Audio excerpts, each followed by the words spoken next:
लोकसभा में 17 अप्रैल 2026 को नारी शक्ति वंदन अधिनियम विधेयक खारिज होने के बाद सत्ताधारी सरकार व विपक्ष में लगातार बयानबाजी का दौर जारी है। ऐसे पृष्ठभूमि पर भारतीय जनता पक्ष के केंद्रीय जल शक्ति मंत्री श्री CR पाटिल ने नागपुर में आयोजित एक पत्रकार परिषद में पत्रकारों से बातचीत के दौरान विपक्ष को आड़े हाथ लिया और कहा कि महिलाओं के अधिकार छीनने का काम सभी विपक्षी दलों ने किया। आज के प्रेस वार्ता में हमारे बीच उपस्थित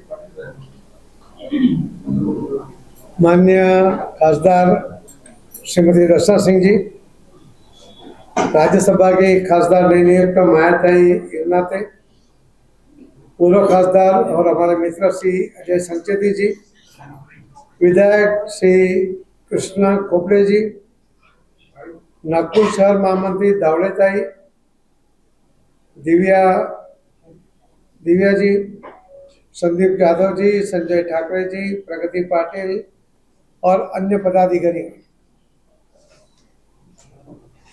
अभी बहुत डिटेल में आपके साथ हमारे MP रचना सिंह जी ने डिटेल में बात रखी है। मैं भी उसके अंदर कुछ मुद्दे आपके सामने रखना चाहता हूं कि गुजरात में जब माननीय मुख्यमंत्री के रूप में जब प्रधानमंत्री जी काम कर रहे थे, जब भी पूरे देश में सबसे पहले माननीय प्रधानमंत्री जी ने 50% महिलाओं को लोकल बॉडी में रिजर्वेशन दिया था। इसके कारण आज जब 10,000 आज अभी उसका इलेक्शन चल रहा है, परसों उसका वोटिंग है, तो गुजरात लोकल बॉडी में भी 10,000 जो कैंडिडेट इलेक्शन लड़ रहे हैं उसमें से 5,000 ये महिला इलेक्शन लड़ रही है। तो महिलाओं को अधिकार देना, महिलाओं के ऊपर विश्वास रखना, उनकी ताकत के ऊपर विश्वास रखना, ऐसे कई उदाहरण माननीय प्रधानमंत्री जी ने यहाँ देश के सामने पेश किए हुए हैं।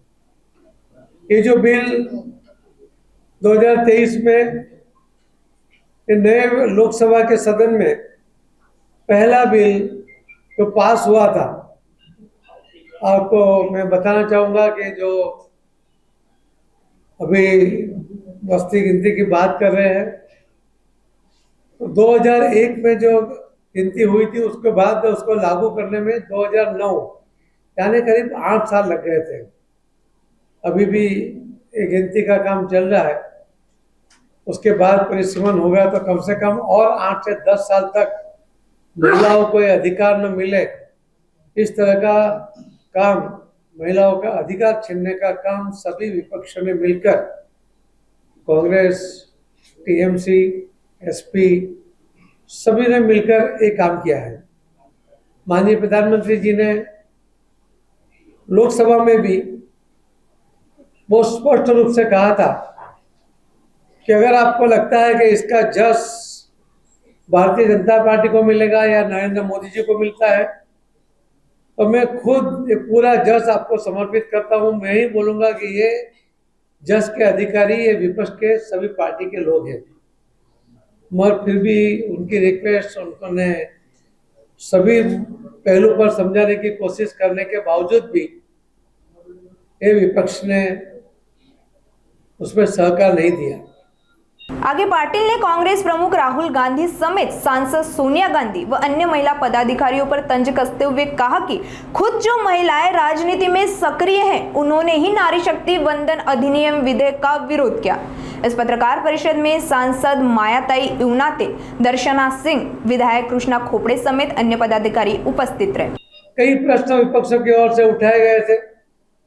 माननीय गृह मंत्री श्री अमित भाई शाह जी ने बहुत डिटेल में उनके मन की जो शंका है, उन्होंने जो प्रश्न खड़े किए थे उसका जवाब भी दिया, और उन्होंने हर स्टेट के साथ बताया कि आज उनका कितना शेयर है, उनके कितने मेंबर है, और ये बढ़ने के बाद कितने बढ़ेंगे, कितने परसेंटेज बढ़ेंगे, कितने नंबर बढ़ेंगे, साउथ को नुकसान होगा, ऐसी जो चर्चा करके एक एटमॉस्फेयर बिगाड़ने की जो उसकी कोशिश थी, उसको भी माननीय गृह मंत्री जी ने पूरी डिटेल के साथ उसको क्लियर कर दिया।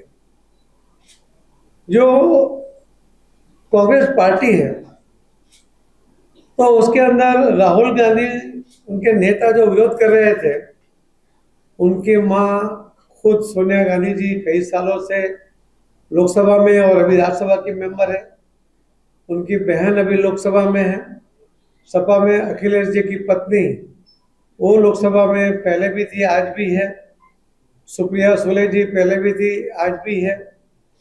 ऐसे कई जो महिला है कि जिनके फैमिली में, जिन्होंने विरोध किया, उनकी फैमिली में सभी को, महिलाओं को तो टिकट दे दिया, अपने घर की फैमिली में महिलाओं को तो दे दिया, मगर देश की महिलाओं को उसका अधिकार देने के लिए जब बात आई तो अडिंगा करके उसका विरोध कर दिया।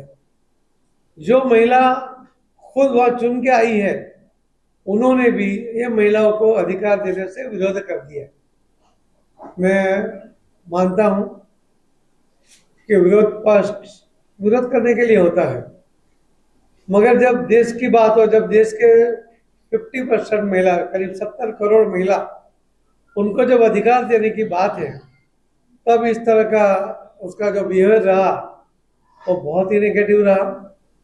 बहुत ही पॉजिटिव बातें उनके सामने रखने के बावजूद भी उन्होंने ट्रस्ट से वो मस्त नहीं हुए और उन्होंने कई गलत मुद्दे बात करते हुए इसका विरोध किया।